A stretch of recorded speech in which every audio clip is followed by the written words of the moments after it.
Grabe yung pinakitang performance ng Gilas Pilipinas. Kai Sotto nagpakitang gilas. Nakikipagsabayan sa Turkey, ginawang black party. Dinaan sa sipag ng Gilas Pilipinas. Humanga ang Poland sa ating national team. Tune-up game ng ating national team.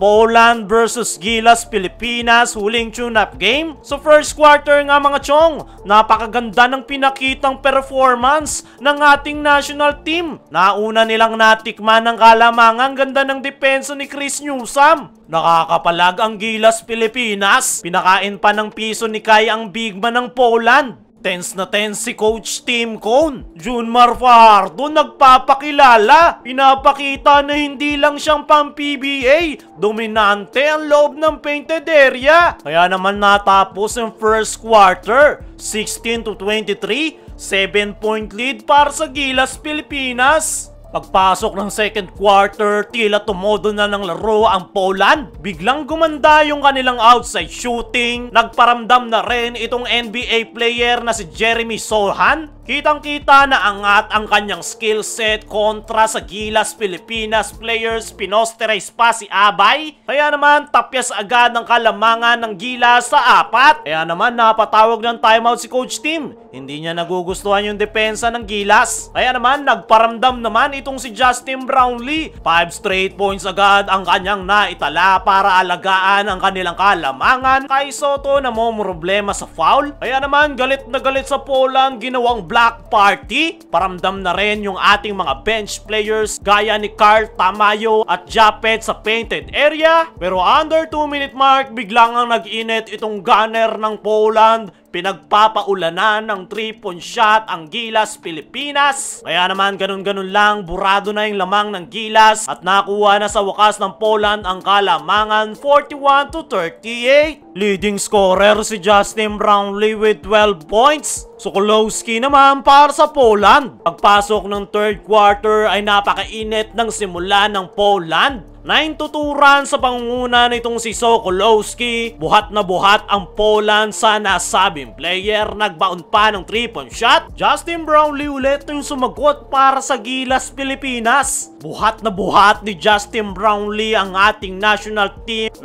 straight points ang kanyang ipinamalas. Mainit na si Justin Brownlee na itabla ulit ng Gilas sa 50. Under a minute mark, nagpalitan na lang ng puntos ang dalawang koponan. Kaya naman natapos ang third quarter. Dalawa lang ang abante ng Poland, 58-56. Pagpasok ng fourth and final quarter, grabe yung higpit na depensang ipinakita ng Poland kontra Gilas Pilipinas. Massive run tuloy ang kanilang naitala. Naiwanan ng Gilas Pilipinas. Biglang lobo sa 11 ang kalamangan ng Poland. Dahil dyan, galit na si Coach Tim Cone sa kanyang mga players. Hindi na raw nila nagagawa ang kanilang defensive game plan. Bagyang ang nabuhayan ng Gilas Pilipinas dahil sa 8 straight points na naitala nitong si Dwight Ramos. Dalawang magkasunod na 3-point shot ba naman ang kanyang pinakawalan? Pero nanatiling kalmado ang Poland at nagawa nga nilang makontrol at kuhanin ang panalo. Bagamat bigo ang Gilas Pilipinas na makuha ang panalo, ay napakaganda nga ng kanilang ipinakitang performance.